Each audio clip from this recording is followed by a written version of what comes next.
जानिए हर सच की कहानी दिनेश ठक्कर की जुबान आपके अपने नेशनल न्यूज इंडिया पर। संत आसाराम जी बापू के भक्तों के लिए एक बहुत ही बड़ी खुशखबरी जोधपुर से आ रही है। आज दिनांक 29 अप्रैल 2026 को आज जोधपुर हाई कोर्ट में संत आसाराम जी बापू की अंतरिम जमानत जो मेडिकल ग्राउंड पर जो उन्हें मिली हुई थी इलाज उपचार के लिए, उसकी अवधि समाप्त होने वाली थी। तो आज जोधपुर हाई कोर्ट में उसी को लेकर आज सुनवाई हुई और माननीय कोर्ट ने संत आसाराम जी बापू को 25 मई तक अंतरिम जमानत आगे बढ़ा दी है, जो उनको मेडिकल ग्राउंड पर जो अंतरिम जमानत मिली हुई थी वो। तो ये बहुत ही बड़ी खुशखबरी मैं तो कहूँगा संत आसाराम जी बापू के साधक भक्तों के लिए आ रही है कि 25 मई तक संत आसाराम जी बापू की अंतरिम जमानत आगे बढ़ गई है। सत्य की विजय होती है, सत्य कभी पराजित नहीं होता है और साधकों के संकल्प जो हैं सब विजय रथ की यात्रा की ओर बढ़ेंगे और बापू हमारे निष्कलंक हम भक्तों के बीच में बहुत जल्दी आएंगे। और ये बहुत ही बड़ी खबर मैं तो कहूँगा, बहुत ही बड़ी खुश खबर जोधपुर से आ रही है कि जोधपुर में संत आसाराम जी बापू को अंतरिम जमानत जो मेडिकल ग्राउंड पर मिली हुई थी वो आगे बढ़ चुकी है 25 मई तक। बहुत ही बड़ी और बहुत ही अच्छी खबर मैं तो कहूँगा जोधपुर से आ रही है। अब गुजरात हाई कोर्ट में कल यानी कि 30 अप्रैल 2026 को कल गुजरात हाई कोर्ट में संत आसाराम जी बापू की मेडिकल ग्राउंड पर अंतरिम जमानत बढ़ाने पर कल सुनवाई होगी। तो आशा और उम्मीद करते हैं कि कल गुजरात हाई कोर्ट भी संत आसाराम जी बापू की अंतरिम जमानत आगे और बढ़ा देगा। तो इस खबर पर आप लोगों की क्या राय है? आप लोग भी वीडियो के कमेंट बॉक्स में जाकर आप लोग भी अपनी राय अवश्य रखिएगा, क्योंकि जोधपुर हाई कोर्ट में जो अपील चल रही थी, जो निचली अदालत का जो फैसला आया था संत आसाराम जी बापू के खिलाफ आजीवन कारावास की सजा का, उसके खिलाफ जोधपुर हाई कोर्ट में जो अपील डली हुई थी उसका भी फैसला सुरक्षित रखा हुआ है। तो आशा और उम्मीद करते हैं कि बहुत ही अच्छी बड़ी खबर मैं तो कहूँगा जोधपुर हाई कोर्ट से फिर से आएगी और निर्दोष हिंदू संत आसाराम जी बापू जोधपुर हाई कोर्ट से निर्दोष बरी होंगे।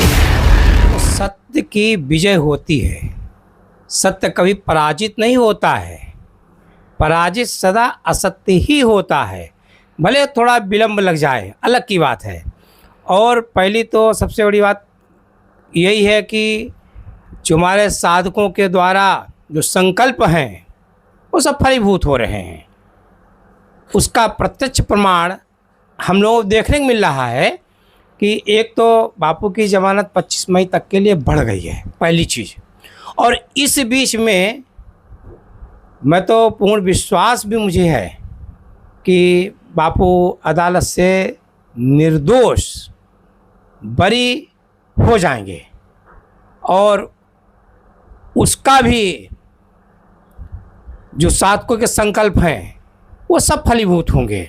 और यहाँ से भी और जो हमारे अहमदाबाद वाला केस है उसमें भी मुझे आशा ही नहीं पूर्ण विश्वास है कि हम साधकों को पूर्ण रूप से न्याय मिलेगा और बापू निर्दोष निष्कलंक हम भक्तों के बीच में आएंगे। उधर सुप्रीम कोर्ट से भी अच्छी खबर आई थी, मतलब जो डिवीजन बेंच गुजरात ने मतलब जो आश्रम की ज़मीन पर जो फैसला दिया था उसके खिलाफ जो सुप्रीम कोर्ट में अर्जी डली थी, तो वहाँ से भी एक अच्छी खबर आई थी, मतलब कि भाई 5 मई तक वहाँ भी स्टे लग चुका है, मतलब जो बुलडोजर की कार्यवाही है वो रुक गई है।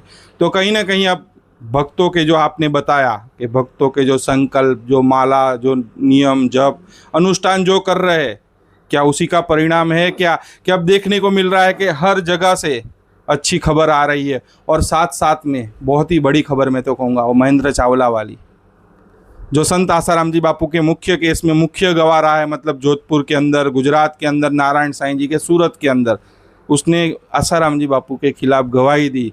आज खुद वो जेल के अंदर बंद है। मतलब देखो, पहली चीज़ ये है कि गलत काम करने वाले का परिणाम तो गलत होता ही होता है, इसमें तो कोई दोहरा नहीं, भले उसमें थोड़ा विलंब लग जाए।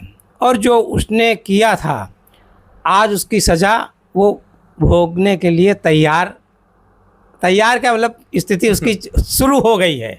मतलब उल्टी गिनती उसकी चालू हो गई है।